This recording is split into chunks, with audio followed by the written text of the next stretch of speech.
Recording in progress.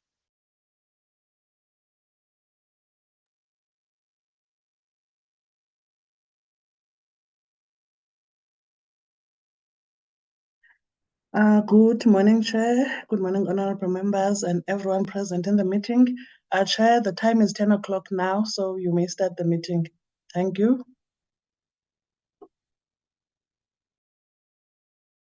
Good morning, everyone. Good morning. Thank you very much, Ms. Skakane. Let me greet everyone in the meeting, honorable members, secretariat, also the entourage from the minister in her absence, deputy minister, also the entourage that is coming from the DPE. Our meeting, as scheduled, will continue. However, we must be reminded that the rules of this house are applicable, especially Rule 103, Sub-Rule 21, 22, and 23. And also to those who joined us virtually that are that are not the members of the committee are welcomed. We received some apology from the minister. We accept the apology. However, we'll proceed with our meeting as planned. The agenda that is in front of us, it's opening and welcome. Our next item is the adoption of the agenda. Okay, can we adopt the agenda, honorable members?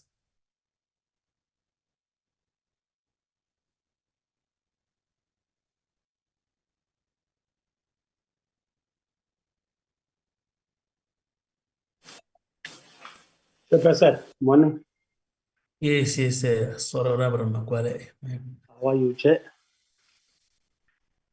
No, Chairperson, greetings to all honorable members, officials, those that are on the platform. Chair, without much ado, I rise to adopt the agenda as presented. Thank you. Thank you, Honorable Makwale. Any seconder?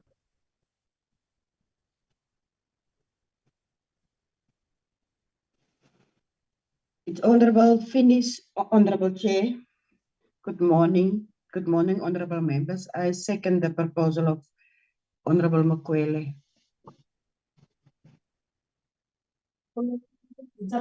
Thank you very much, Honorable Finis. Our next item now is apologies. Can we get the apologies, Sister?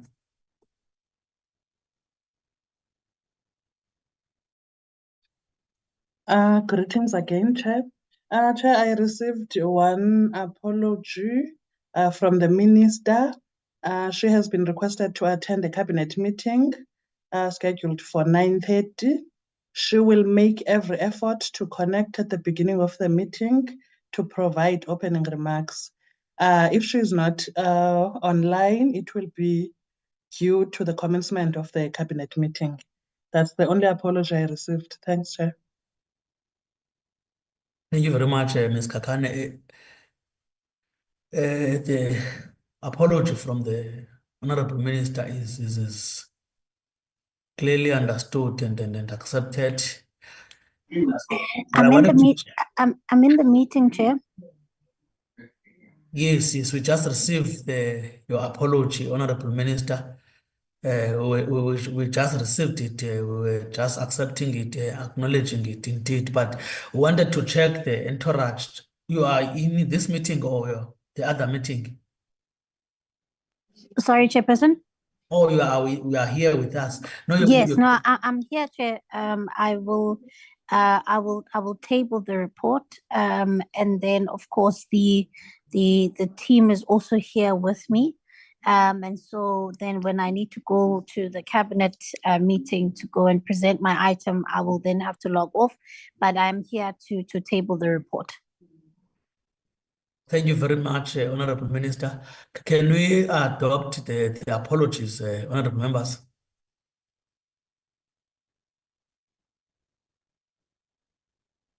Before we can give to the Minister to proceed with the presentation. Chairperson, Yes, Honorable Mkwele, thank you very much. Chairperson, thank you. I should think that myself and yourself, we must go there back to the technological schools so that they can teach us, because now you don't see our hands as if that we are not following the decorum of your meeting. I should think they must assist us so that I mustn't just come when you never said I must come in. It won't be good for me as the whip, not respecting my chair. But nonetheless, Chair, you were in order. We were still accepting the apology from the minister. They've indicated that she will be with us, giving us the presentation. Then she will then jump to the cabinet meeting, as long as there will be people that will be able to take us through the report and be responsible to respond with executive power, as I believe that when she opened the meeting, she simply says that I'm part of the meeting and decision thereof. So I should think the apology from Honorable Minister Chairperson is in order. I rise to accept the apology from Honorable Minister. Thank you. Thank you, Honorable Mkwele. Any seconders? I can see Honorable Adrianse.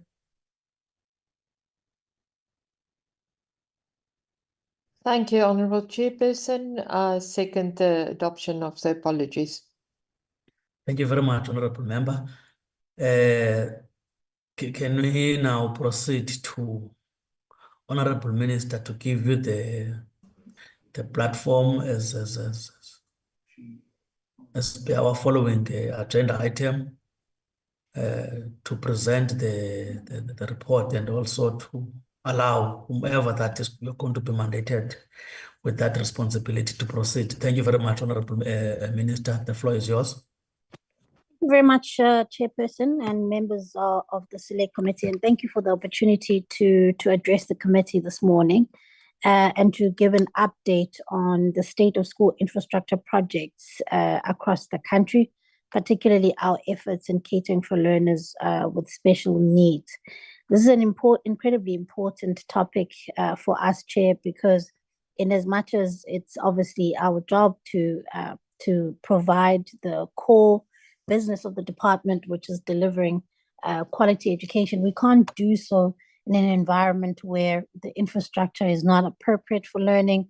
And we know that the literature shows us that where there is insufficient infrastructure, either inappropriate structures like mud schools where we've had in the past, or unsafe sanitation structures like pit toilets, we know that it not only affects the quality of education, but it also affects safety in schools. We've seen some of our learners, small children, drowning in pit toilets in various provinces, Chairperson. In fact, the department is still engaged with the Gomape case that took place in Limpopo.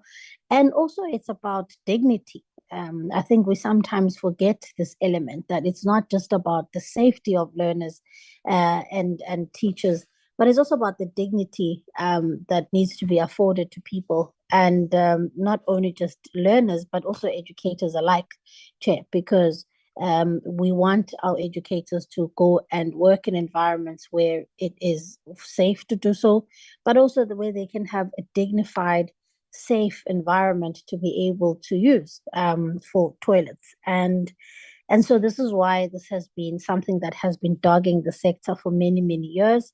And while progress has been made, we still have to make sure that we are consistently understanding that this is a moving target, and we have to keep making the progress. So to date, So firstly, just to outline, the department has what we call the Sanitation Appropriate for Education initiative, which has been trying to address the unsafe and inadequate sanitation in schools since its inception in 2018.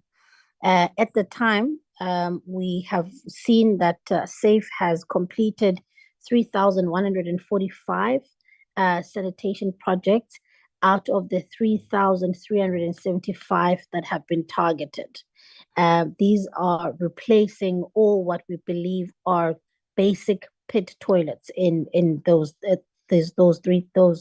over 3,000 schools. And in fact, just last week, I was in KwaZulu-Natal handing over toilets at a primary school in rural KZN, because of course, Chair, to meet this mammoth task and target, it's not just about DBE, it's also about provinces, but also about corporate partners who have come on board, who have come to assist us to do the work that we're doing. And people like Breadline Africa were the ones who were donating and replacing those pit toilets. And the more you do, the more you realize the greater the need. But we remain committed. And as the president had committed in his SONA speech last year, that we want at least the backlog of pit toilets to be done by the end of the financial year next year. And I think it's important, perhaps, Chair, to differentiate what we mean.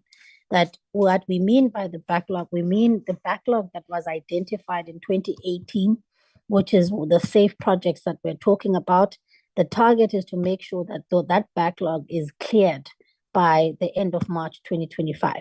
It does not mean that upon doing further an analysis or an audit that we won't find more. And that's why, Chair, I want to clear this backlog so that we can continuously do audits, so that we know where pit toilets are popping up, then we know where they are and we can quickly deal with them. As I say, this is a moving target. I don't think you ever fully arrive at making sure that all schools have appropriate structures, but it's about being responsive to when there aren't any appropriate structures, when there's overcrowding, when there's toilets that don't work. We constantly have to be responsive, but we can't be responsive if we're still dealing with the backlog. And that's why this backlog has to be fought as hard as possible, so that from next year, we're starting to deal with real life data, real life issues that we are responsive to as quickly as possible. Then, Chair, before I hand over to the department, there's another issue I would like to table to the committee with regards to recent developments from the medium-term budget policy statement, where the Minister of Finance has indicated that in their effort to streamline expenses, they are very much looking at grants and grants across the board. And so they will be essentially merging what we call the School Infrastructure Backlog Grant and the Education Infrastructure Grant. So the EIG generally would sit within the provinces. That would be the infrastructure grant that they would have. Then the School Infrastructure Backlog Grant would generally be sitting with DBE to be able to intervene in instances where provinces are not able to meet the need. However, the decision has been from Treasury to merge those two grants, which then members means that the EIG, the grant that sits with the provinces, will now be merged with the backlog grant which we have. And I suppose the rationale there was that you should be done with the backlog, and now you should be dealing with real life and real live infrastructure issues. So that grant will be merged and will be directly now sitting with the provinces. Obviously, Chair, it comes with a lot of anxiety in the sense that it means that DBE will not be able to have any financial muscle to utilize in terms of when there are delays. It means that we need to also relook at the way in which we deal with infrastructure at DBE, that our function now is no longer going to be an implementer of infrastructure projects, but one of grant management, one of monitoring whether provinces are doing what they say supposed to be doing. So that's a significant development in this infrastructure space, and that is something that is going to be kicking off as of next year. But we remain agile and ready to pivot the way in which we work. And of course, as I said, dealing with infrastructure is very much something that we've got to put right up there with improving literacy, because we can't improve the quality of education if teachers and learners alike are still dealing with unsafe or indignified infrastructure problems in these schools. And so then that's going to be really our new challenge, Chair, making sure that once the backlog is done, how do we constantly respond to issues such as overcrowding, vandalism, delays in project completion, delays from the province's side, and how do we push proper implementation of budgets? Because in my view, there can never be a scenario where a province is justified in sending money back to Treasury because of under expenditure, because none of the provinces can afford to. All our provinces are under tremendous amount of pressure to deliver good infrastructure results. And I'll end it there, Chair, to say this is a progress report to give a sense to the committee on where we are. But the team will have a presentation which can then obviously be interrogated. Thank you very much.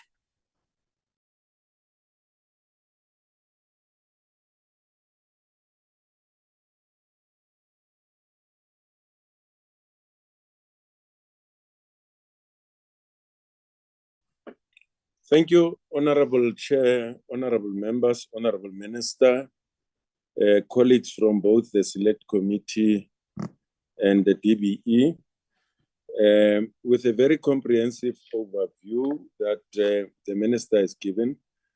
Maybe I must just indicate, Chair, that my name is Matanzima Mweli, the DG for Basic Education. I am going to take the Select Committee through the presentation that we put together.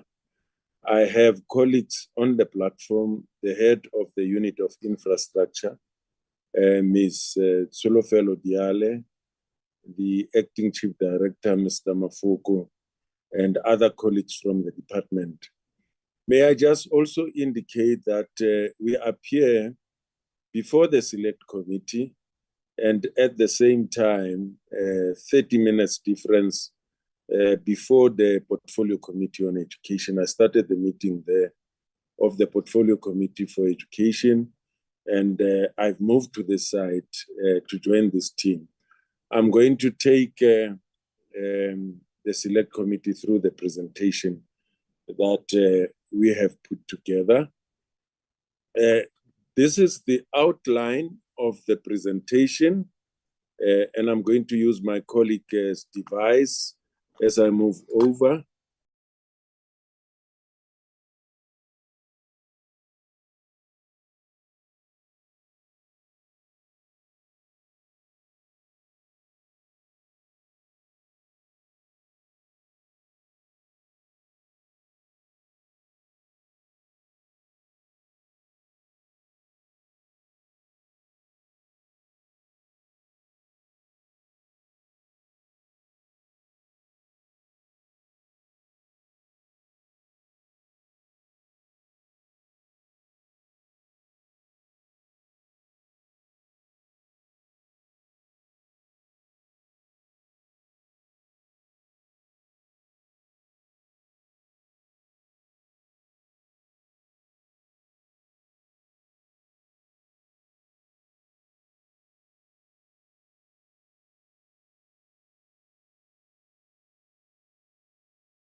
Sorry, DG, you are muted.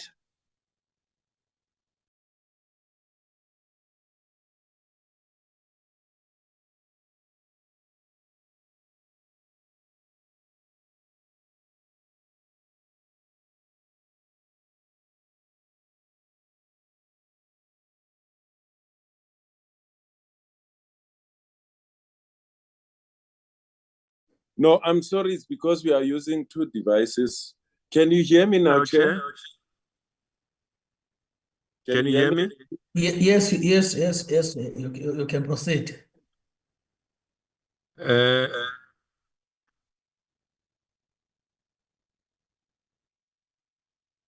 My profuse apologies. We're using two slides. So I was just saying this is the data sources, the school register of needs, the NIMS, National Education Infrastructure Management System, there are CD 2011.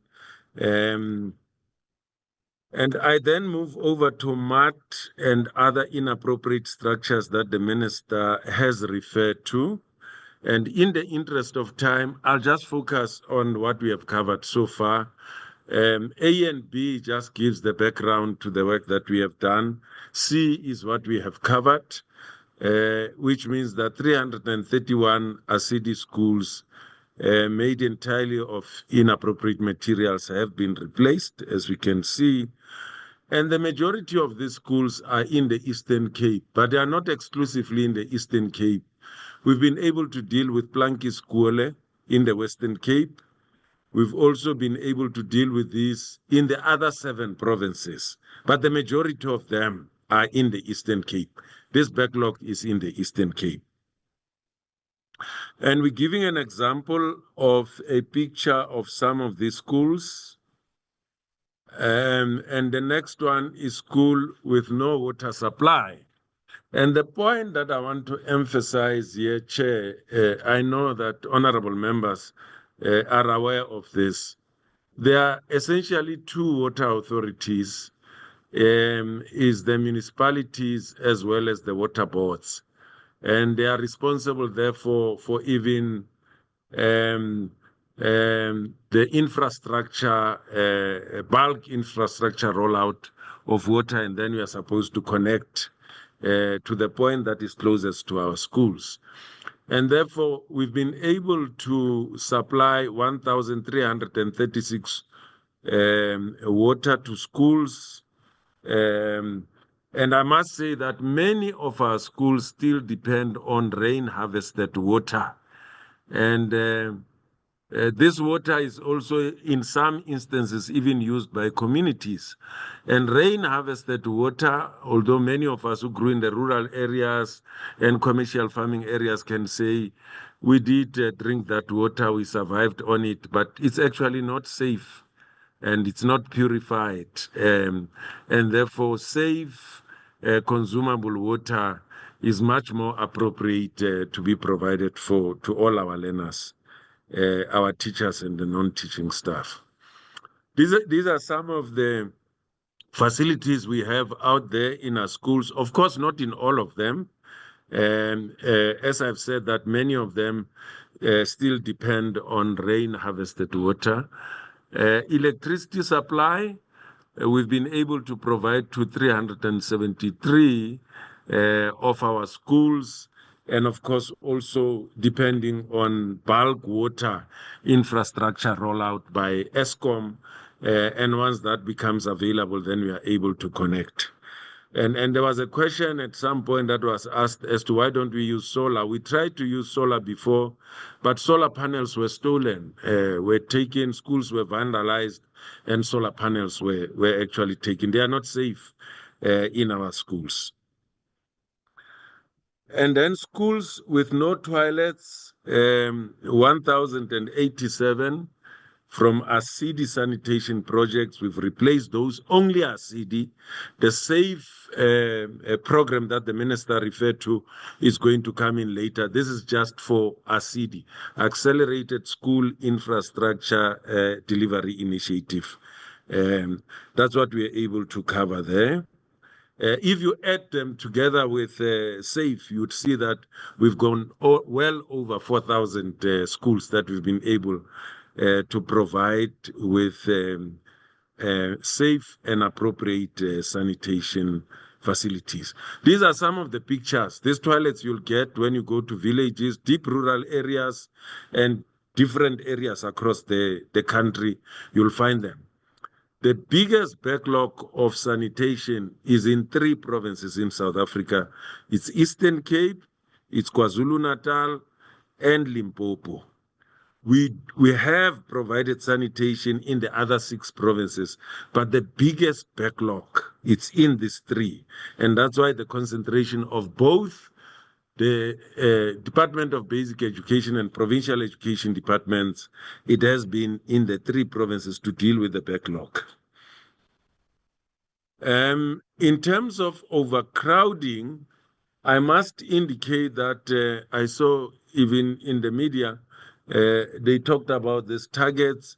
We had initially planned to deal with 30 overcrowded schools, but because of budget cuts, then money got reduced and we had to stop some of the projects that we needed to do. That's why in this financial year, it will only be 1 school because that's the budget that is available. The minister has indicated that the school backlog infrastructure grant is now going to be combined with the education infrastructure grant and actually be implemented by provinces and no longer DBE.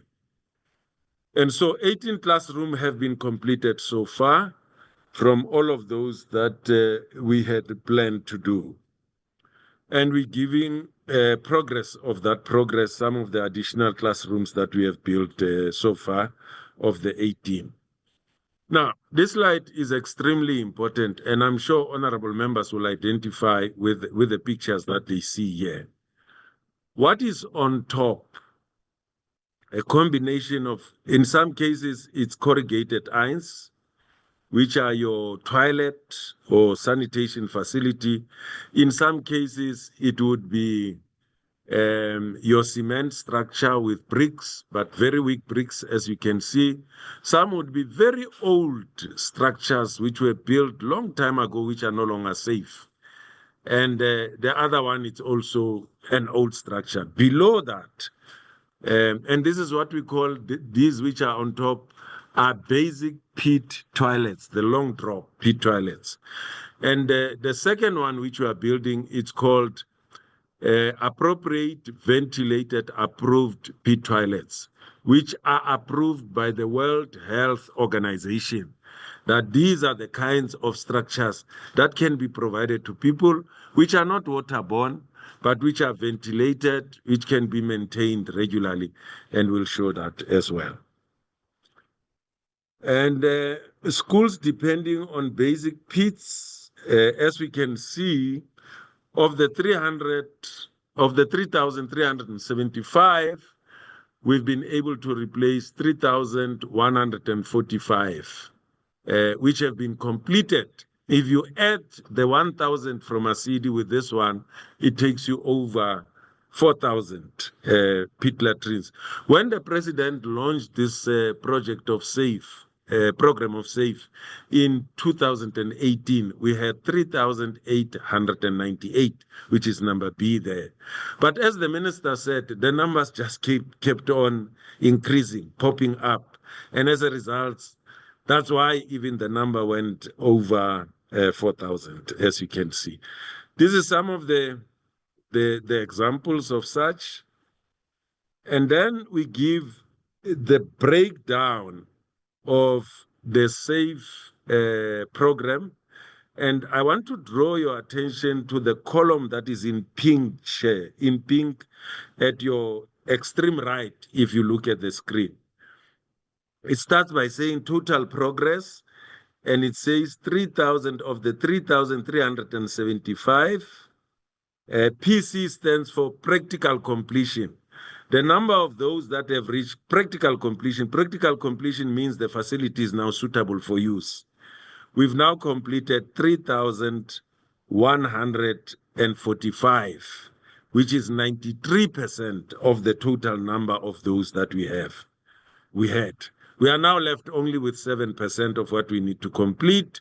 Money allowing, because the last financial year, 2023-2024, we even exceeded our budget. We had to plead with contractors that they must wait for us until the new financial year. This financial year, we're trying to avoid that. it might be that if money is permitting, we'll be able to complete all of them. If the budget doesn't allow, you'll see that from the, our expenditure, that we are already overheating. If we're to complete all of them, it might mean that we'll finish the money before the end of the financial year, and we might actually not be able to pay contractors on time, and that's what we want to avoid. This is what I was referring to. Of the 1.6 billion that we had received for the current financial year, if you add the accruals there, which are indicated there, they reduced it to 1.4, and the certificate from implementing agents, which means the work done by implementing agents, already indicated 1 billion. And currently, our finance system, which is called BAS, is sitting at 1.2 billion, which means that the system is already overheating. Still left with about 4 months towards the end of the financial year. And these are the projects that are running currently as we speak. And this is the monitoring team that went out, one of the implementing agents. These are projects that are running in the main in these 3 provinces. And the new and replacement of schools completed in 2003, 2004, up to 2012, 2013, we're giving the figures there per province. We're giving the figures of all the new projects that we've been engaged in. As we can see, the highest was in 2003, 2004, and of course followed by 2005, 2006 there. But in terms of the actual amount is 2010 to 2011, which follows 2003 and 2004. So these are some of the schools. We've taken an aerial photograph to just show you the state-of-the-art schools that we are building out there. And then this is a continuation of the slide that we had earlier on. As we show per province how many projects were delivered per financial year. And these are school building projects for learners with special education needs. For 2024-2025 financial year, we also give progress of some of the projects, different stages of each one of them. We are also providing, whether it's at 26%, 51, 70, and so on, we're providing those stages of construction. This is one school, one example of a school for learners with special education needs, which has been built. All provinces are involved with building schools for learners with special education needs, and those projects are at various stages, as we can see, a number of them in different provinces and so on, and we're sharing some of the pictures there. This is the education infrastructure grant budget and expenditure. As we can see that provinces are at different levels of performance there. There are some provinces that we are concerned about, but this provides an overall, we are at 67%, which is quite good. We are likely to use all the allocation. EIG is no longer battling like it used to battle before. If provinces don't spend, we take their money, we redirect them to provinces that are overheating. So that's the principle that we are adopting. Learner safety in some aspects of the project, and quickly, we're just showing we monitor proper establishment of sites. It must have a site office. The site must be secured so that learners don't end up, getting into the site and either getting injured or the unfortunate happens into the site that is not secured. And these are walkways which are properly constructed, and we've insisted that these proper walkways must be constructed in all of these facilities, linking up the facility with the admin block. We would have loved, Chair, to even put the roofs, roof shelter from the admin to the facility. Unfortunately, the budget doesn't allow for that. And this is what we call stone pitching, so that the V drains can direct water to the right place and it seeps into the ground properly. The manholes, we are insisting on lockable manholes, because some learners in the Eastern Cape in particular who passed on, there are instances where the autopsy revealed that actually learners had passed away even before they could actually, be found or be dumped into the toilet pits. And we insist that we lock our pits, and the keys must be with the school principals, so that those who are involved with foul play, they don't find our school facilities to be the place where they come and dump bodies of children in them. And these are washing basins that we are showing. We provide washing basins as well. Seats, appropriate seats for adults, educators, and even learners. What we call the retaining wall. The terrain of the 3 provinces that I've mentioned, it's quite challenging. And therefore, you need retaining walls there to avoid soil erosion that might bring damage to structures that have been built. So we do put also the retaining walls. Urinals, proper fitting of urinals, it's also important. Frosted window panes for privacy. We do pick up in some instances where contractors have just put in plain window panes, and we are saying, no, they must be frosted for the privacy of learners and educators inside. Column support to support the roof areas that these facilities are built.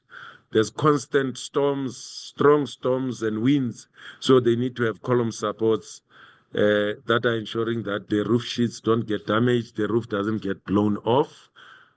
Grade R facilities, which is provided with a special fence to protect the small children from bigger learners, from bullying them, and also from experiencing what experts are calling issues that might have adverse psychological effects for the smaller children to be in their own space of facilities on their own. We provide those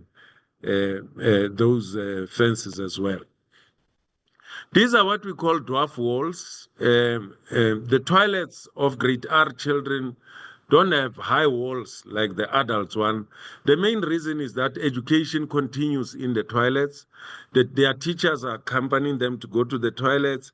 As they show them, you get into the toilet, you close the door, you check the seat, whether it's proper and fine. You sit on the seat and they direct them how to properly sit on the seat, when they finish, what to do, and all of that. And in many instances, they would be supervising more than one of them. They have to see them across to supervise them, so that education continues to educate them on how to use the facilities properly. And that's why their toilets are this for the grade R, for the smaller children. And then walkways for people with disabilities provided with rail. We're giving an example there. The issue of the hand grips for people with disabilities, we also provide there.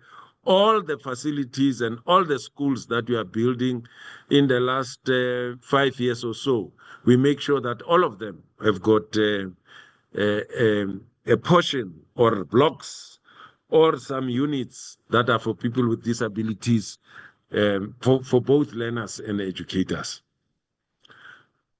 And then we also provide what we call she-beans. The chair of the Portfolio Committee for Basic Education is quite strong on this, to cater for both female educators and female learners.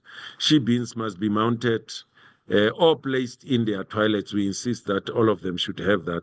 Hurricane clips to make sure that roofs are well supported and they don't get easily blown off. We check even the number of hurricane clips, how they are mounted and so on for the safety of roofs. The issue of the installation of burglar doors, that they are properly installed from inside, because if they are just mounted on the bricks, it becomes easy to remove them. But they must be anchored from within so that the facility is safe and people don't gain easy entry. The demolition of structures and rehabilitation of the soil, it's very important. Where old structures were, they must be demolished, and the soil must be rehabilitated and be used for gardening purposes, where the school can actually experience crop production of the highest quality. And then in terms of monitoring, Chair, there's a program support unit that we have employed as a department in addition to the experts that we have at DBE and ourselves.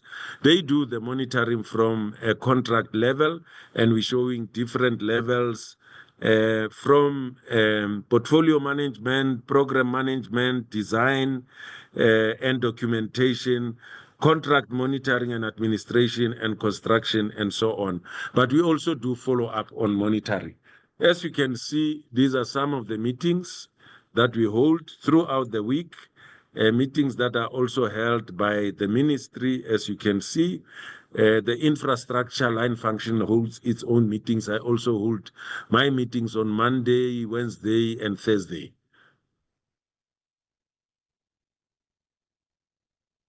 And then a proper site establishment, we're showing there. The one on the right shows this is the right way you do it. And the other one, we say, we get people to redo the site establishment. We've come across, we take pictures. When we give them reports and say, go and redo, we show them the pictures of what we have seen. We don't want children to be like in this picture that is on your left with a red cross, where learners are able to climb over because accidents might happen on the construction site. The site must be properly established with a strong fence, and it must be covered properly, as we show there on my right. The issue of walkways, we are also saying the type of walkways where it's below ground level, the mud covers the ground, accidents of learners and educators might happen. The walkway must be above ground level so that mud and water are unable to cover the walkway and teachers are able to use it and learners. Even the quality of the walkways, we insist that we want proper ones, as we can see.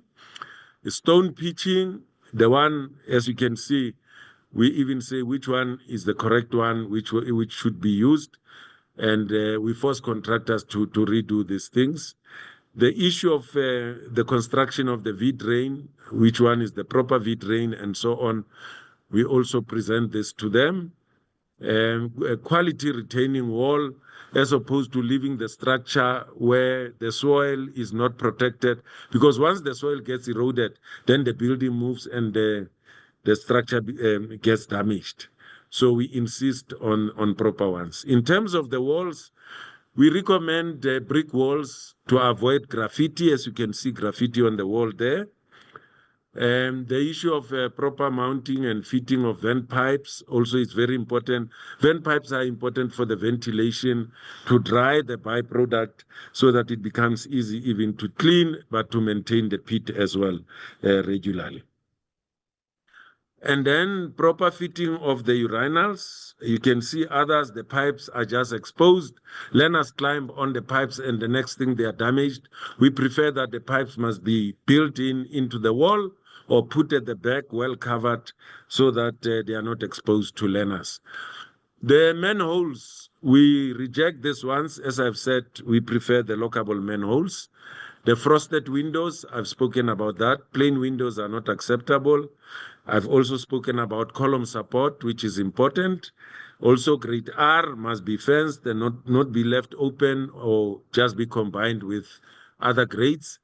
Walkways for people with disability to have rail, and also grade R facilities of learners with disability, we also encourage that, as you can see. Provision of adult seats to staff facilities with she-beans again, and then provision of proper toilet seats for grade R. Here is small.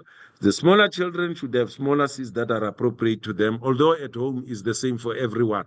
But at school, that's why children like at school, because they have seats that where they are able to fit nicely and they are not at risk of falling in and so on. So we ensure that there must be proper seats that are smaller for the smaller children. And then proper cleaning of facilities, we also insist on that. Demolition of old structure, as I've said, rehabilitation of the soil, and proper painting that you can see, which is getting washed off and so on. We insist on a proper one. Adequate fitting of hurricane clips, which I've also explained, and proper painting of roof rafters for the maintenance of them, so that they don't get worn out quickly, is part of maintaining them so that they are able to stay longer. Proper installation of burglar doors and hinges, as I've said earlier on. Doors for disability to be properly, fitted in. And also compaction and backfilling, because if compaction is not done properly and backfilling, the soil starts to sink in, and then it affects the structure, and the structure gets damaged because proper backfilling and compaction has not been done. As well as the provision of she-beans, installation of hand washing basins again, and poor workmanship, zero tolerance every step of the way. And this is probably the last part, Chair, of the maintenance and upkeep. Unfortunately, there are schools that do not look after their facilities properly. We've had meetings with all 25,000 schools in the country and raised this concern of keeping the facilities clean. You can see the urinals, all stuff, all kinds of dirty material are dumped into the urinals, and this we discouraged. The same applies to, hand washing basins. The issue of floors and urinals which are dirty. And when I confronted some of the school principals, they confessed that they've not been monitoring and visiting these toilets to check the condition of the toilets, particularly of boy learners. And we've insisted that they must do that. The walls, I've raised the issue of graffiti, the issue of the grass, cutting the grass and maintaining the grass in school premises. Vandalism is another problem in our schools, and it is, people from communities who are vandalizing these facilities that we provide to them. Doors that are damaged, as you can see, through vandalism, and vent pipes that are also damaged, sometimes even taken away. And measures to counter poor maintenance and upkeep of vandalism. This is just a quotation from one of the directors of UNICEF, which emphasizes the fact that children must not be exposed to the environment that is not clean and doesn't comply to hygienic conditions. So these are some of the best practices that we share with schools, and we have outlined roles and responsibilities of officials from the district, school principals, school management teams, and school governing bodies in terms of maintaining our toilets. Mr. Mafoko has started a program of training officials, school governing bodies for the maintenance and upkeep of our toilets to counter this problem. These are some of the resource documents that we're providing, and also maintenance of stakeholder impacted. We have outlined some of them there. And then the last one is that we recommend that the select committee discusses the report and provide guidance. I must say This work is not going without challenges. We've got challenges with implementing agents. Some of them don't have capacity to do the work that they are doing. Contractors, we've got numerous challenges. Business forums, which some of them are actually construction mafias.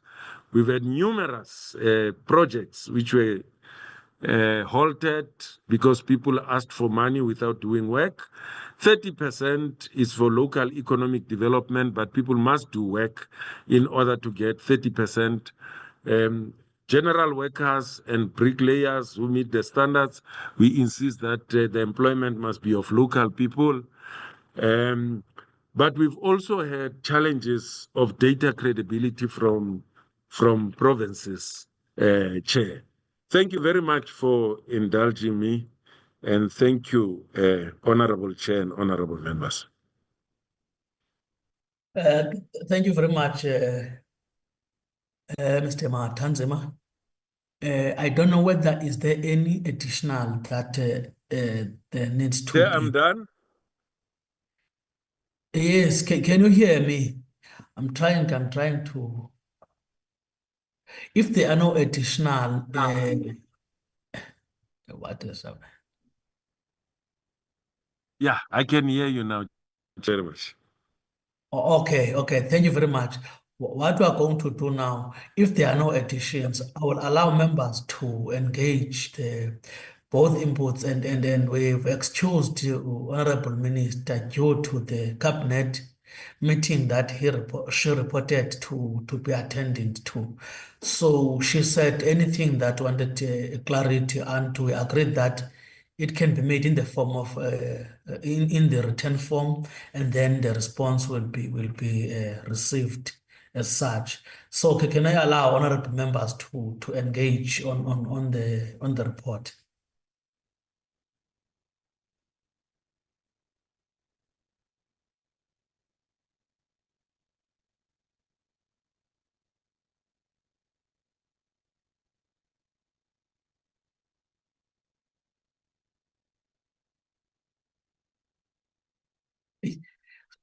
Sister, can you assist me in terms of the hands, because I don't know why I don't see hands here. All right, Chair. Oh, I can see Honorable Aris. Yes, Chair. Yeah. Honorable Sibande, Yes. Honorable Adrianse, Honorable Mukwele, and Honorable Duplessis. Thank you very much. Can we proceed as such? Honorable Letitia, you are recognized. Thank you very much, Chairperson. Good morning, and we welcome the presentation. Chairpersons, school construction delays significantly affect our learners, particularly in areas where there's overcrowding and inadequate facilities, and that hinder the quality of education. Chairperson, Gauteng have underspent on the infrastructure. And I want to check what's the progress on the 18 new schools. And now I refer to schools like Nansfield, primary school that is 6 years and 56 million later. The school is still not finished. Simunye secondary school, and all those schools, Cosmos City, and all those schools, in that province. And then the department must also provide us with a detailed report on all the schools that has not been finished. And then in terms of the water crisis is compromising learners and that could lead to poor performance during exams. And I want to check with the department what interventions has been taken by schools affected with no water, and how does it affect the learning outcomes. And then, Chairperson, also in the Eastern Cape, the senior primary school in Komfa, I cannot pronounce the name, but it's Komfa Bay in the Eastern Cape. Learners must use the bushes to relieve themselves. And here the department give us a presentation, and they must tell us, because more than 100,000 children in the Eastern Cape faces life-threatening circumstances and unhygiene conditions when they must go and relieve themselves. And what assurance can this department give us that they will improve specifically in the Eastern Cape, where there is really poor to none toilet facilities for our learners? Thank you. Honorable Sibande, thank you, Honorable Harris. Thank you, Chairperson. Chairperson, also, I wanted to start by apologizing because your system was kicking me out today. I don't know why. Maybe the Chairperson is sabotaging me in light. No, I'm joking, Chairperson. Chairperson, let me go to the really questions which I've wanted to ask. Number one, the presenter also indicated that they've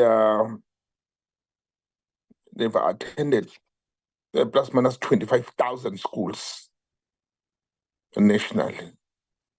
But you see, my worry is that they didn't make a breakdown that which schools are still having some challenges. I'll put an example. You see, like the member which was speaking now, he raised the issue of water in school.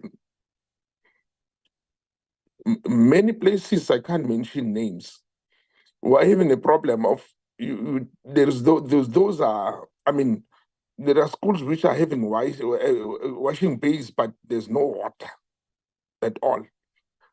If you can recall well, do you still remember when we visited one of the schools in Tshwane during our outreach? There was a school which we affected with some of these things. And then also, he indicated that they've got a challenge of implementing agents and contractors and the issue of extortions. You see, my problem with these contractors is very broad. Implementing agents is very broad. It doesn't give us a direction. For an example, I think even with us in the Department of Education, we do have rights that if this thing is above, do recommend to other sections like the police to intervene about this thing. But if we don't have information, it will be very difficult for this committee to do otherwise. And then also, he raised a very much important thing about the issue of retaining walls. Let me remind you, I can't remember the name of the school. Do you still remember the school of the people with disability in Tshwane, which is very beautiful and very big, but unfortunately, Noctula. they've made this. Sorry. Noctula, come on, let's go. Yes, Noctula. Noctula. You see, I'll request the department to go and do something with that one because it is a shame and disgrace, and this is an embarrassment. Out of so many billions or millions which have been spent for that school, and they built that retaining walls, but without stormwater drainage or simple things, lose ways. So the water, when it comes with a very, very, very, very power, and then they open their own way, and the school is affected. All this thing of retaining walls, what.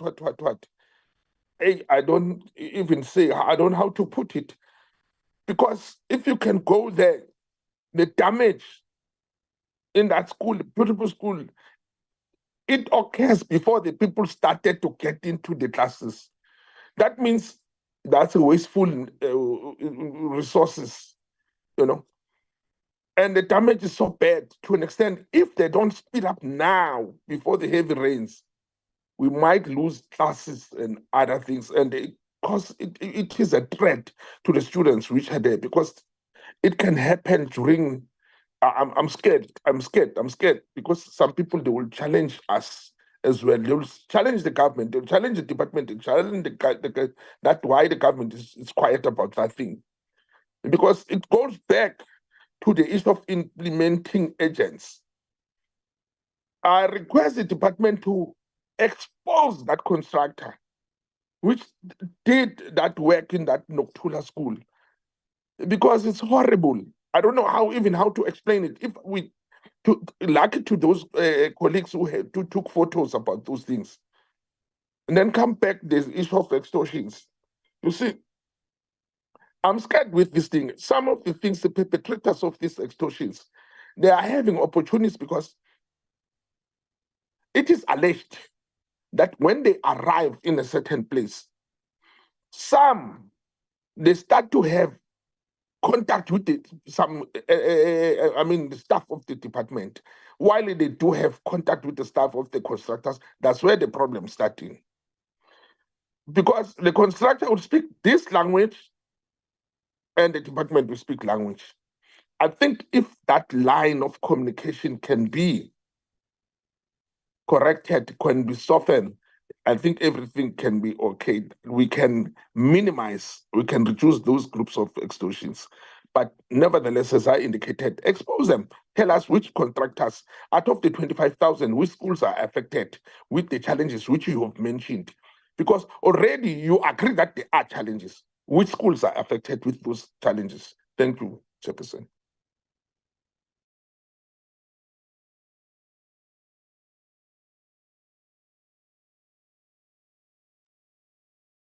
In that order? Thank you, Chairperson. I want to speak on the conditions of flood. First of all, I would like to welcome the presentation. Thank you for that, and especially the effort that went into that. And I want to agree there's more to be said about what's going on in schools, especially with the safety issues that we experienced and saw during our oversight, and the quality of the safety and security specifically, not regarding construction, but the condition of flush toilets in schools is really a big concern to me. This can definitely impact students' feelings of dignity and self-worth. And when these facilities, as we witness, are in a decrepit state, it creates an environment that undermines their basic needs, which are essential for their overall development and self-actualization.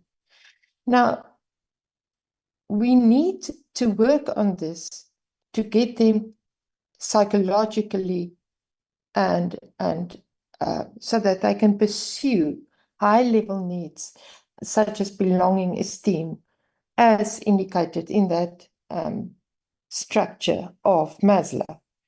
Now, what I want to know is what training and support are provided to principals, teachers, and students to help maintain and control all school facilities, because surely it can't just rest on the department and safety entities to take care of this. There must be some sort of control internally, and I heard you mention speaking to a principal who hasn't been into the toilet facilities. It is crucial that this must be daily visited, and this includes something like workshop on hygiene practices, facility management, and the roles facilities play in fostering a positive learning environment. And it can be clear that community partnerships will assist and will go a long way to facilitate upkeep. So let's see how we can empower these teachers, and what steps have you already taken to create and maintain this, because to replace is more expensive than to maintain. Thank you for that. Thank you, Chairperson. Thank you, Honorable. In that order. No, thanks very much, Chairperson. And Chair, maybe first and foremost, let me welcome the presentation from the Minister, the overview from the Minister, and also the presentation by the official from the department. Chair, I should think I've been covered with some of the issues, in particular regarding the issue of infrastructure, because I should think all the time, Chair, we normally get presentation from the same department complaining about the issue of the DIT, that implementing agency, that are not up to the standard in implementing their project. But remember, Chair, the same Department of Education, they are the one who are appointing those implementing agents, which to me is a worrying factor, that we will always get this, that for the challenge of implementing agents, unless maybe the department, they will tell us that there is a law that are forcing us that if, let's say, we are using the DIT or we are using public work as an implementing agency, even though they are not performing up to their standard, we must just use them, which because we are the lawmaking bodies. Otherwise, because that is the trend almost everywhere. In the province where I'm coming from, in Limpopo, there is the same problem, whereby there is this DTI that they are preferring implementing their project, but their project at some point they are not finished. At some point they are those projects, some of them they are stalled. You don't know even its direction. But Chair, I don't want to dwell much on the issue of Gauteng, because Gauteng is the special kind of the project that we went there for oversight, which I believe that through you, Chair, I should think that we have presented the report in the NCOP. The report has been accepted, but like I've been saying, when we were there, Chair, we never spent sleepless night in Gauteng and even in other provinces doing oversight work for compliance purpose. I mean, those that they are thinking that we are NCOP, we are all that the subcommittee led by your good self, by Advocate Fanny, that will be the oversight that will just go there for complying, then we come back. What Honorable Spanda indicated, I believe that if those people, they understand why we were there, I should think that wall is already been fixed. If not, Chair, I should think that I don't see us doing such kind of an oversight and nothing is happening. But that one is a special kind. But Chair, still on the issue of their presentation, Chair, they are talking about the thing of inequality of provinces. You will always hear them talking that the Eastern Cape, Limpopo, and KwaZulu-Natal, those are the provinces that are very far backward. We all know that they are the ones that are presenting to us the estimate in terms of what is it that we can do. Remember, Chair, I should think all of us, we are fighting this thing of inequality. But now, if this province, they are always at the back, they don't give us the plan as what is it that they are doing to deal with the backlog. Because Limpopo, Eastern Cape, and KwaZulu-Natal, it can be always in the backlog. Because now you can see now it is vice versa. These provinces that they are always backlog, they always produce, but you can understand that they work in a very strict situation.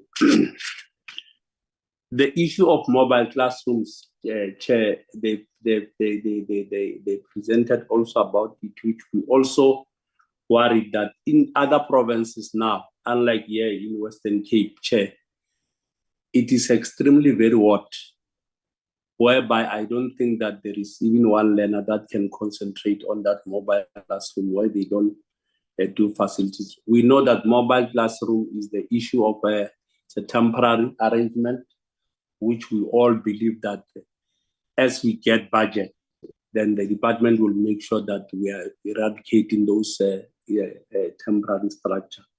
So I should think that also while we are now doing that, we need also to make sure that the condition of those mobile classrooms, they are user friendly, especially to our learners and the educators, so that you mustn't find that they will just be, they are not, if they are not user friendly, obviously they won't be productive. But Chair, there is one issue that I also get it from other departments now, the issue of water provision in the school. Chair, yeah, I should think that we must just advise the department. We all know that in terms of the responsibility, the Department of Education is not responsible for provision of bulk water infrastructure within the area of jurisdiction. Yes, I heard other members they've indicated the issue of the borehole, which is also because borehole, the water of borehole is not sufficient water that can give us a proper ablution facilities. So I should think that maybe in this regard, we need to make sure that there is that whereby the government at the provincial level, because we all know that schools fall under the provincial level, at the province level, they need to interact with the local government because they are the one that its responsibility is to make sure that, especially not only where the school are, because remember, kids need school also water even at home, that there is enough supply of water, especially the bulk water supply in those areas. So that when they bring, because you'll find that in many areas, as I conclude, there are those facilities which at some point they are not working, because if there is no enough water, whereby you'll find that you will want water tanker to bring water in the school, you can't, there you cannot provide proper ablution facility. So I should think that at that level, we need just to capacitate the department that they must make sure that there is an engagement with those other tiers of government, which is the local government. But other than that, Chair, we are noting the progress made so far, but also lastly to say to the Department of Basic Education at this level, we all know that in terms of power, provinces, they've got their own power to do certain things in their area of jurisdiction. But remember, as the Department of Basic Education nationally, we are the ones that are accountable to them. So we need to play oversight on them. We all know that at some point, the national department cannot dictate certain things to the province. But if the province fails, who's accountable at the end of the day? The same minister. Sphere of government, you mustn't just interfere. So I should think that, but also in terms of power, the national government, we've got more power. That is why you are also more accountable, so that all provinces, we mustn't come and complain about the non-performance of provinces without us providing those remedial solution on those issues that we see that the provinces, they are not performing well. But safe to say, Chair, I also want to appreciate the minister. I know that all the time, even if she had a very tight schedule, she will always make sure that she's prioritizing this select committee led by your good self and all of us as members. Thank you, Chair. Honorable Mukwale, Honorable President. Thank you, Chair. I just want to welcome the presentation. It does seem that there's some solution-driven thinking and things like the lockable manholes, as well as the separate places for grade R's. A lot of that is great. I just am absolutely shocked that we have to have lockable manholes, and for the reason that we need it. That was not fun to hear. So my questions are basically around the one big thing is, did you speak about the rehabilitation of soil? Will this start moving towards gardens as well as the beautification? As this is a known decreaser for stress levels in all people. And then with regards to Annex A, there are a few things of concern. Only 804 of the 2,032 classrooms for grade R were built. And with the additional ECD classrooms, how will you be managing the load and the workload and the planning with regards to completing the grade R as well as ECD? Then there's quite a big concern, schools in high priority areas with high security perimeters, only 13 of the 168 identified were addressed. And then smart classrooms, 0 were done of the planned 350. So just a little bit of planning and how this will be addressed going forward. Then on page 7 within the PDF, there is a mention of percentages, and I just need to know if they are national or if they are Eastern Cape. I might be misreading it. But the percentages are 69% of schools are without computer rooms, 75% are without libraries, and 85% are without laboratories. Now, I'd like to know, will there be an investigation into this? And the investigation that would like to see through you, Chair, is an investigation on, has money been spent on projects that were not completed for computer rooms, libraries, and laboratories? What are the processes that are being put in place so that there are investigations as well as consequence management for people who have walked away, if it has been the case that people have been paid and they have not completed these projects? And these projects are of big concern, especially when you think about STEM as a strategic oversight in all facilities or in all or many portfolios in order to ensure economic growth within South Africa in the long run. Then, just as an aside, Nansfield was meant to be launched on the 1st of September. However, I believe there have been issues with implementing agents, just as a matter of aside. Then I'd like to find out the sports facilities, how is that going? Are we ensuring that children have access to sports facilities?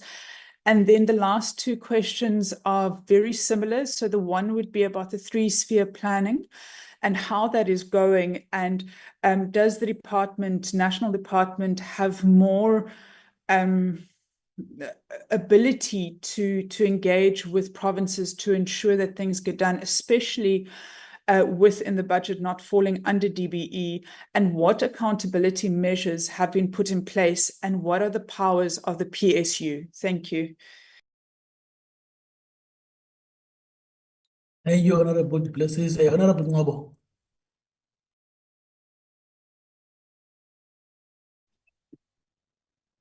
Thank you, Chair.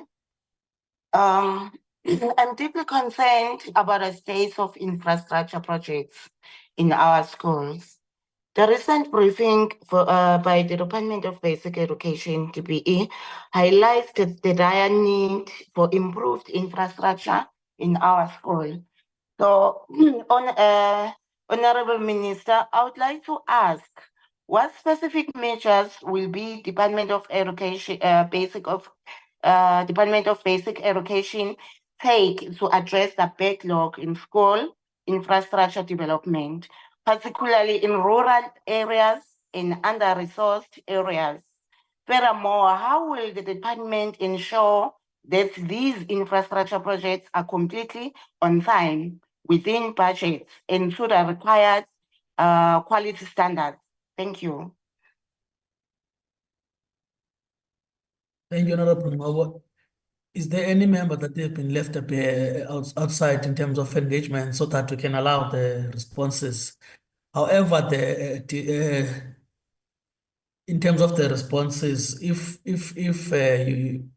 the there are outstanding issues. I think it's what we adopted as a committee, that if there are outstanding issues that needs to be, if there are outstanding issues that didn't captured, we would be pleased if they can be sent in the form of writing. Within 7 days, so that inclusive of those of the minister. Thank you very much. You can take the platform and respond. Thank you. Thank you, Honorable Chair and honorable members of the Select Committee. Thank you very much for the comments and questions. I have my colleagues that I introduced earlier on, the head of the infrastructure unit, Ms. Diale, and Mr. Mafuku, the acting chief director. Let me quickly start and then they'll finish. Honorable Ngongo, we had dedicated the 2 grants, the school backlog infrastructure grant and the education infrastructure grant, to deal with infrastructure backlog. From a financial point of view and setting resources aside, that's what both national and provincial department had worked on. And I want to also address the issue raised by Honorable du Plessis of the planning with provinces. Provinces present before, the DORA, Division of Revenue Act, provides that for beneficiaries to source the funding, they have to submit business plans which would be approved by the national department. And business plans which must be in line with the grant framework of the grant. So in the grant, we built in mechanisms for accountability. We also put in anything that we think should be met by provinces before the business plan can be approved and they can access the resources that are made available. So, Honorable Ngobo, we use the 2 grants to deal with the backlog. And I must indicate that I think it's Honorable Mokweli, if I'm not mistaken. The situation is different in KZN, Eastern Cape and Limpopo as compared to 30 years ago. And I'm not saying this from theory, because I've been to monitor these projects. I've shared, even with honorable members, the number of visits that we made to construction sites.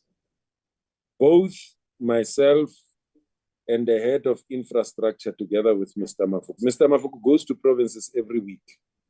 Every week is out in provinces to monitor and do this work. Sure, we monitor the projects and make sure that they are completed as planned.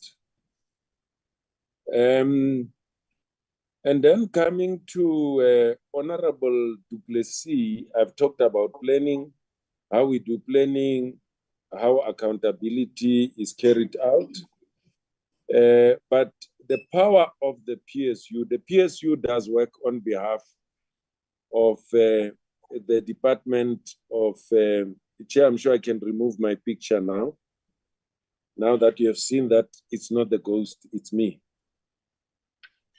The PSU does work on behalf of the department. There are weekly meetings of the PSU, the department and implementing agents, to address challenges that might be identified. And I must say that in the majority of instances, these challenges are identified. Sports facilities, where possible, this is also addressed. But I must confess, the sites which are allocated by municipalities do not always make provision for all these facilities that you need. Agreeing with Honorable du Plessis that they are very important to fulfill the holistic needs of our children, because some of them might end up earning a living out of sporting activities. But not only that, a healthy mind that lives in a healthy body. That's where sports facilities come in to make sure that it's not only academic, but also curriculum enrichment nourishes the needs of learners as well. But I must confess, we do, in instances where the ground is not enough to provide for sporting facilities, we make arrangements with schools to share the available sports facilities. It has its own challenges. Ideally, it's better if each individual school would have its own facilities. But if the land is big enough, we do make provision for that. It is not always the case, I must confess. We can probably get a report from provinces on schools projects that are completed without maybe sports facilities, without libraries, and without laboratories. But the facilities that are provided now and in the past few years, we make sure that these facilities are provided for. The majority of facility schools that don't have this are buildings that were put up a while ago. The new buildings, Mr. Mafuku is here because he monitors the portfolio of the EIT, which is the biggest allocated project in terms of financial resources, can also come in and say something about these facilities. And the issue of completion of grade R and ECD facilities, the new grant for ECD, the uptake has been very slow, I must say, but Mr. Mafuku, as I've said, has been going out to provinces every week to nudge them, to push them, to make sure that they perform. Some provinces have improved compared to when the grant was introduced. Some are still lagging behind, and I'm sure Mr. Mafuku can say something as well. Honorable du Plessis, in our efforts, we have really tried, and I want to address the issue raised, I think, by Honorable Adrianse. Indeed, it is true. It can't only be the officials of the department who are concerned about the upkeep and the maintenance of school facilities.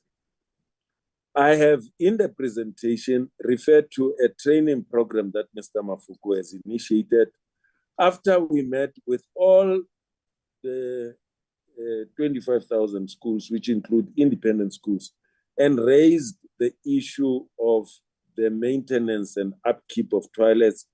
We shared with them these pictures of filthy toilets, vandalism, and so on. And Mr. Mafuku came up with a training program. We want this responsibility to be taken at school level. It must be the responsibility of the school. Officials must just visit schools to ensure that officials are carrying out that responsibility. So, gardens and beautification, we have even introduced in the District Excellence Awards a category that is going to award schools that are leading in the country in looking after their facilities. But also we're looking at including the issue of beautification and gardens. So you're thinking of this rehabilitation of soil, gardening must come back. We are looking at working with the Department of Agriculture to make sure that this happens and schools benefit from beautification as well. Honorable Mukweli, yes, indeed. Basic education is accountable, but the Constitution says spheres of government are distinct, independent, and interdependent. We need to learn to work together, but there are also delineated responsibilities. Education is a concurrent function. There are other functions that are carried out by provinces, others are carried out by a national department. The national department has a responsibility to develop policy, monitor, and support provinces. But the problem is that at times everything is thrown at the doorstep of the minister. And that's not what our constitution expects. Our constitution expects an interface, a healthy interface between the various spheres of government, and each making sure that it carries out its responsibility. Water provision, interacting with local government. We encourage provincial education departments to do that. I worked in a province. I used to visit all municipalities as the head of the department in the province, getting into arrangements with them to deal with issues of paying bills, of services that are provided by municipalities, but municipalities also providing for schools. That's what I encourage HODs to do in the provinces, to work with municipalities to ensure a healthy working together between the department and provinces. But truth be told, there is a crisis of water in the country. There is. I live in 4 ways in Joburg. We do experience problems with water provision. I was in Polokwane last week monitoring the marking centers in Polokwane. In the provincial city of Limpopo, there's a problem with water provision. And the problem of water provision affects schools badly. School principals and officials are trying to store water and do all kinds of things. But there's a serious problem with water provision in the country. And when it affected big cities and modern cities such as Johannesburg, and I went to Limpopo, and I came across the same. These are big cities in the provinces affected by water provision.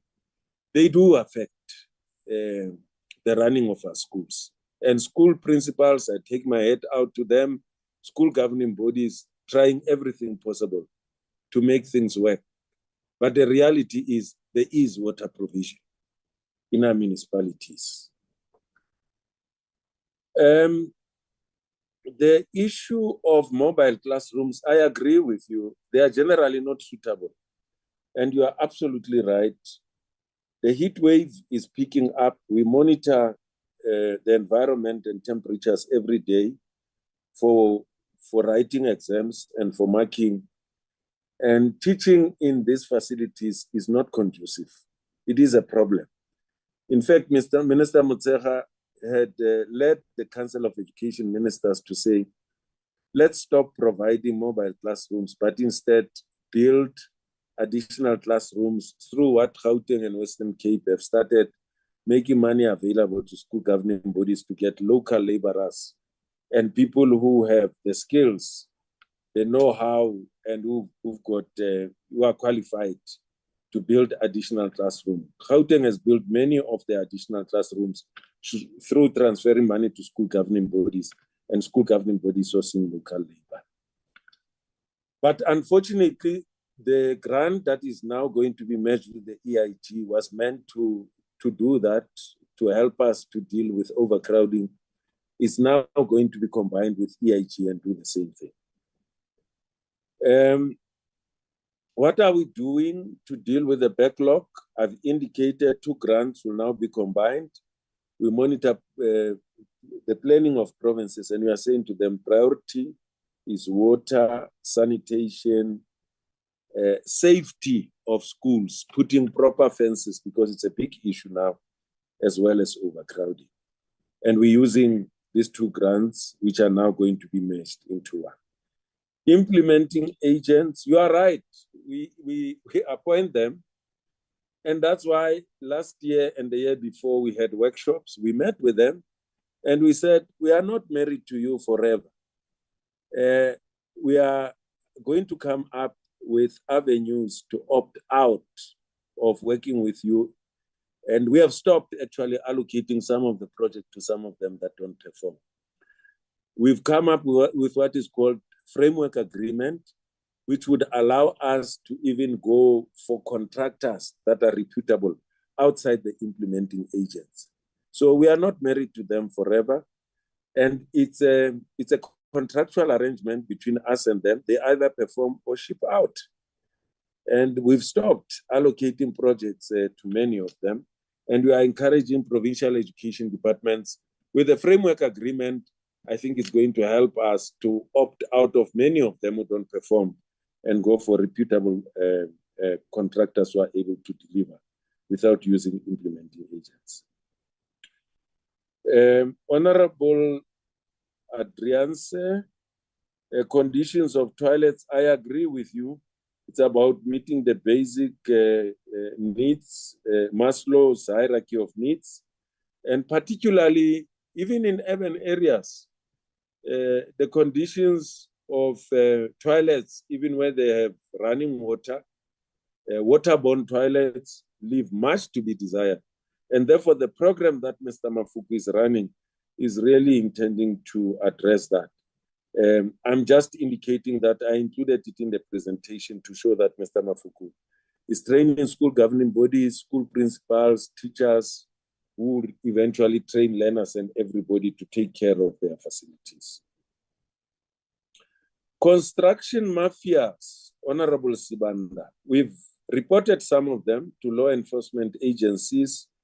There's a special unit in SAPS that's dealing with them.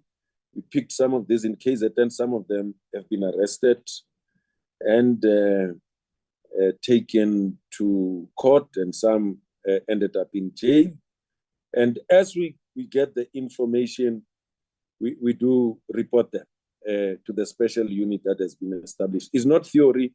We've been to sites where we had to walk in through heavily armed men. I have been in that situation.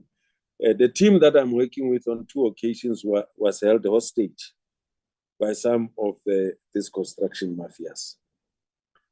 So it's not something that we talk out of nowhere, but we've reported these cases to law enforcement agencies.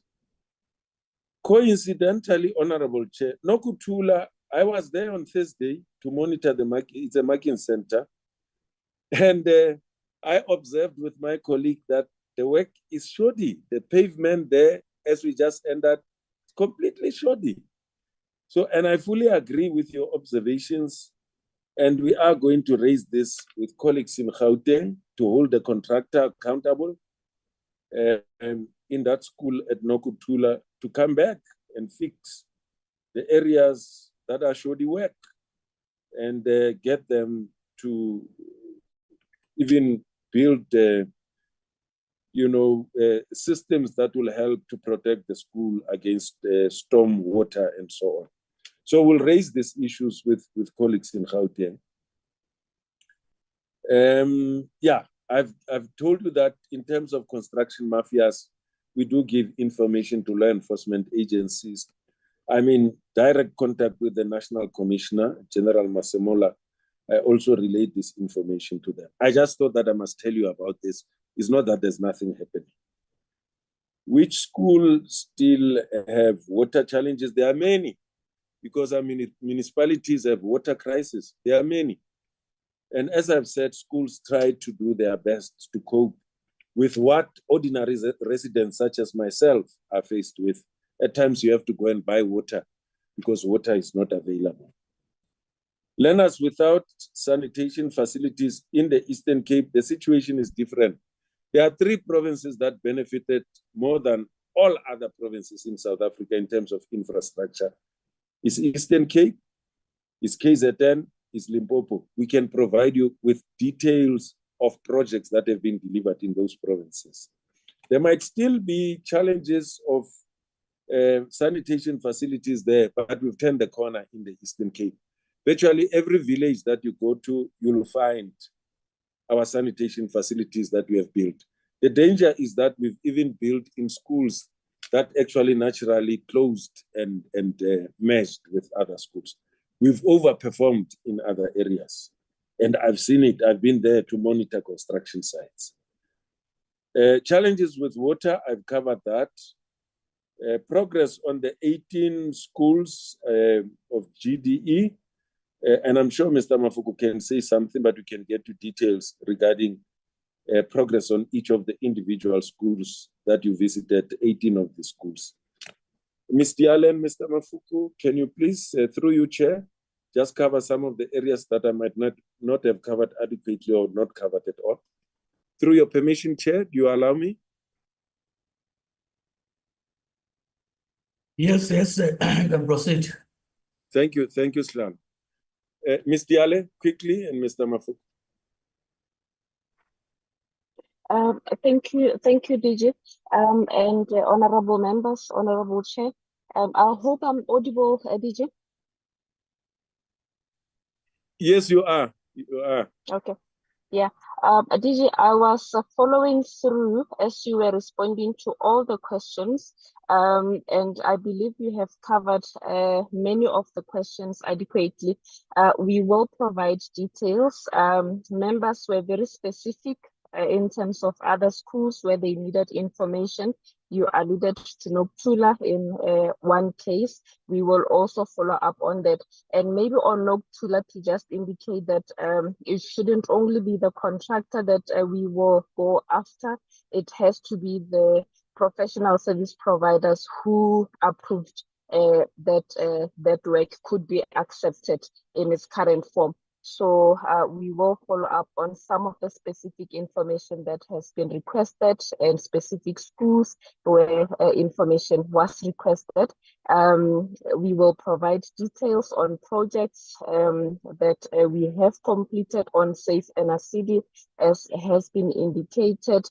And DG, I'm really battling to get anything here on my notes in terms of what we have not attended to. So without any waste of time, I'm going to ask Mr. Mafuku to perhaps respond to some of the questions where he can provide additional information.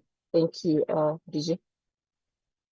Thank you, Solo, and thank you, DG, and good morning to honorable members, Minister as well, and colleagues. Similarly, I think DG has covered number, but what I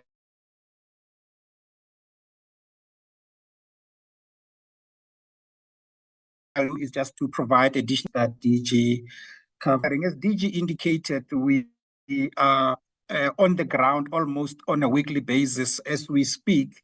We have teams in Western Cape, Mpumalanga, in Eastern Cape. Tomorrow I'll be going to the Free State myself. And what we do, we don't go to offices, we go directly to projects to see progress with projects, and if ever there are any issues that need to be addressed, and we raise them with provincial departments of education for them to be addressed. Nokuthula is a case in point. 2 weeks ago, when we were in Gauteng, we also visited Nokuthula as one of the projects that are on our radar, and there are issues that we also raised with our provincial colleagues because they come with us when we go to those projects. With regards to performance of grade R, as DG has indicated, yes, the uptake is a bit slow, but what we did starting from the first quarter, we realized that provinces were struggling, and we went around to provinces, sat down with them, and we developed turnaround strategies with them, which we are monitoring now. And we are seeing quite a lot of improvement in almost all the provinces. Just to indicate, currently out of the about 200 projects that we have, 275 projects that we have to be exact, 55 have been completed to date, and 90 are now in construction, and 23 are in the final stages of planning. So we are seeing quite a lot of improvement there, and we are confident that all provinces will get their projects completed, because the ECD projects are quite small projects where we do maintenance of the ECD centers. And maybe just to indicate to members that the majority of challenges in provinces are related to procurement. For instance, when we were in Northwest earlier in the year, Northwest had to go out on tender about 3 times for the same school because they are small projects, contractors are not very interested.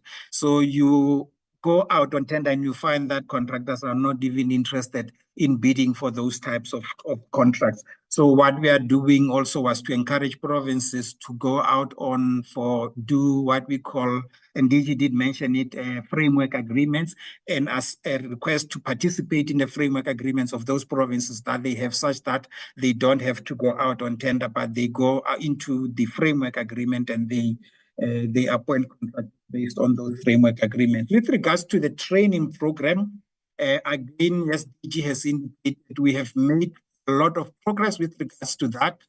I think as part of the documentation that we can give to the portfolio, to the committee rather, is just to give the training manual that we are using to train our school governing bodies, our school principals, our secondary education and district education officials, as well as the guidelines that we revised currently on the upkeep and maintenance of education facilities that we are also using for the training of those governing bodies. We have trained all the officials in provinces now. Now the training is moving down to the school level. So we have the schedule of all the training program in all the provinces. So with effect from January, we will be in provinces. What we'll be doing is to go with the teams to sort of demonstrate in one district the training in terms of the school governing bodies and the school management teams, and then from there the provinces will go on to the rest of the district. In provinces that have quite a lot of district like KZN and Limpopo, we will be going with them to several districts to assist them such that the program, our intention is that by the end of June, we should have trained all the districts and all the schools. And this is going to be an annual program where at the beginning of the next calendar year, then we will go back on a refresher course in case there are turnaround in terms of staffing, members of new school governing bodies are new, then we will do that on an annual basis.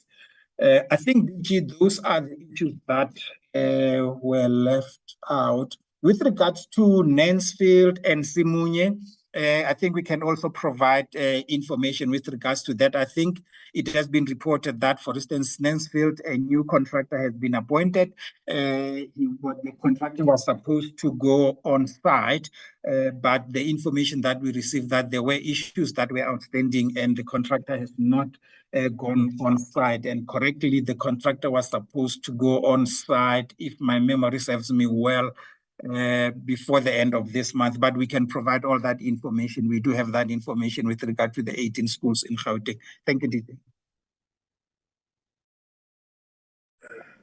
Thank you, Honorable Chair. The last point that I want to just cover, I think it's Honorable Mukwele or Honorable Sibande to say, we are not giving a blow-by-blow information of the 25,000 schools that I referred to. We have requested National Treasury to allow us to top slice the education infrastructure grant to do condition assessment of all the schools so that we get an update of the condition of each of the facilities that we have in our schools. Unfortunately, we have not been successful. We've asked the minister to pursue it with the Minister of Finance. It's important that we have an updated database of the assets that we have, of the assets that we are managing, to inform better planning even for maintenance and even for the rehabilitation of our facilities. And we can only do that successfully if we get an independent company doing this work and giving the data to us for us to be able to maintain. And we have that challenge until we are able to secure funds. We once did this many years ago, but that work that was done many, many years ago, it has not been properly maintained.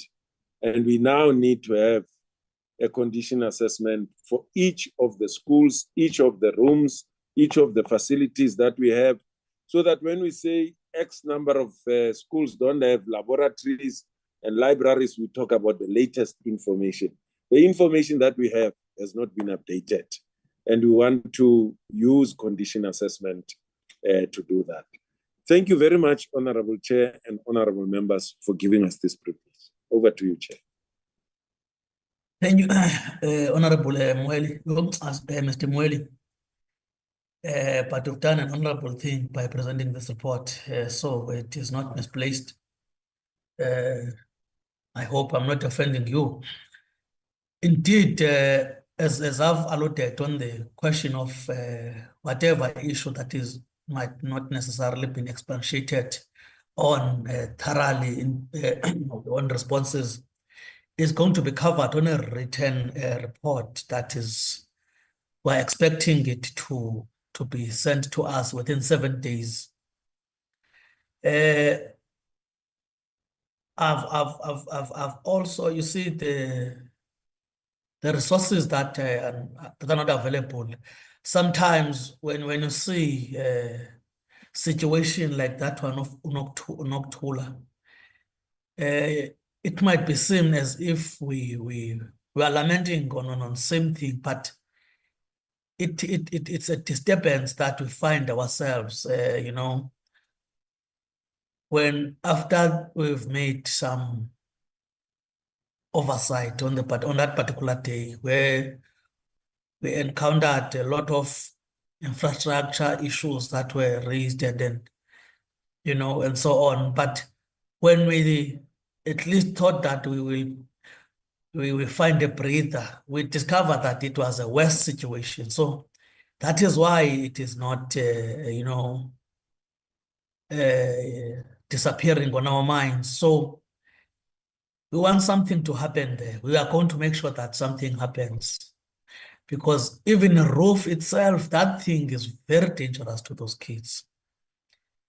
You see, it's not the question of some minor items, but we've made some pleads. We've submitted our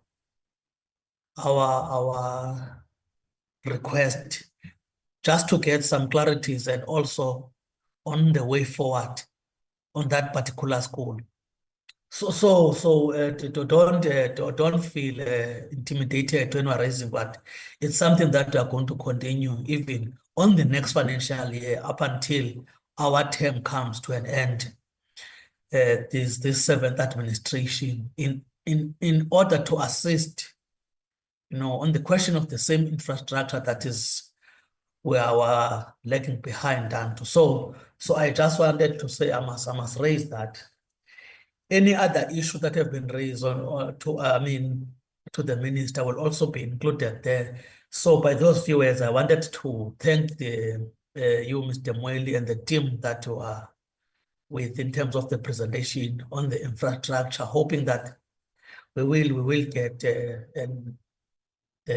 report as the written responses as expected. So for now, I think we're done with your good selves, but we will further with our agenda as it is highlighted, honorable members. You will be you are excused, or you can stay behind, and also the minister indeed her apology is also acknowledged. Can we proceed in terms of our agenda to consideration and adoption of the following draft minutes as Thank you, Thank you very much, Mr. Mweli and it your was team. a privilege to be called an honorable person. I've never been called. Thank you, Chair. Yes, as long as we are not offended, I don't Not want at all. Thank you, honorable members. Not at all. Thank you, Chair. Thank you very much. Can we proceed with our agenda as a stand in terms of consideration of the minutes? Honorable members, the minutes were sent to us. They are the 12th of November. Can we note and adopt the minutes?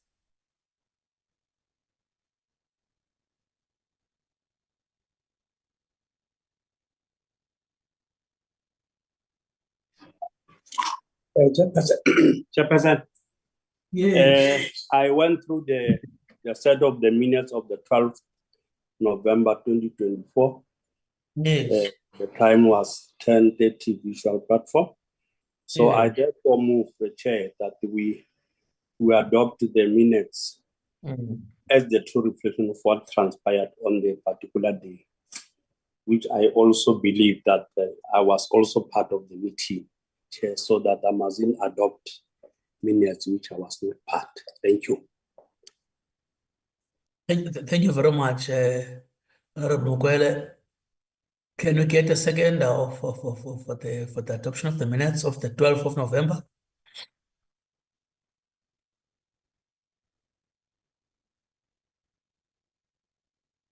My hand is up. Yes, Honorable Sibande, thank you very much. Yes, Chairperson, without wasting any time, I do second Mr. Mokwele. Thank you very much, Honorable Sibande. Can we go to the minutes of the 19th of November?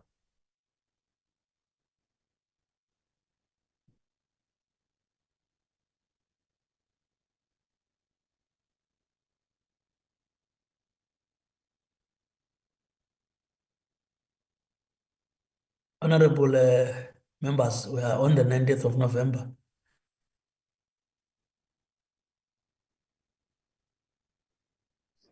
Chairperson, thank you. Let me come back again.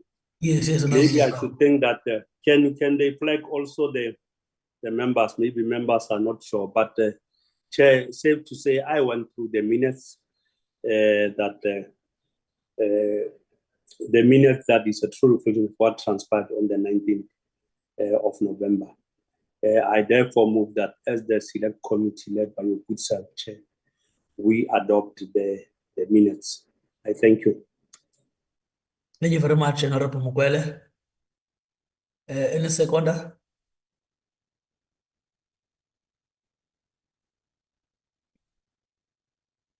You can come in, Honorable Sibande. Or Honorable... Yes, ma. Yes. Honorable Chair, we were present in that meeting. So I support the adoption of the minutes. Thank you, sir. Thank you very much, Honorable Sibande. I can see also Honorable Adrianse was ready also to come in. She's 30 in the minutes, supporting the minutes. Yes, I was just going to support the minutes, Honorable Chairperson. Thank you very much, Honorable Adrianse. It's much appreciated. I think honorable members were done with our today's meeting, at least in time. Whatever that we seem to be lagging behind, we or want to raise further, we can raise with the secretary of the committee, whom is Sikaka. If we feel that there is information that we do not we want to submit anything, her office is opened, and also thanking each and every one of you to be part of this committee.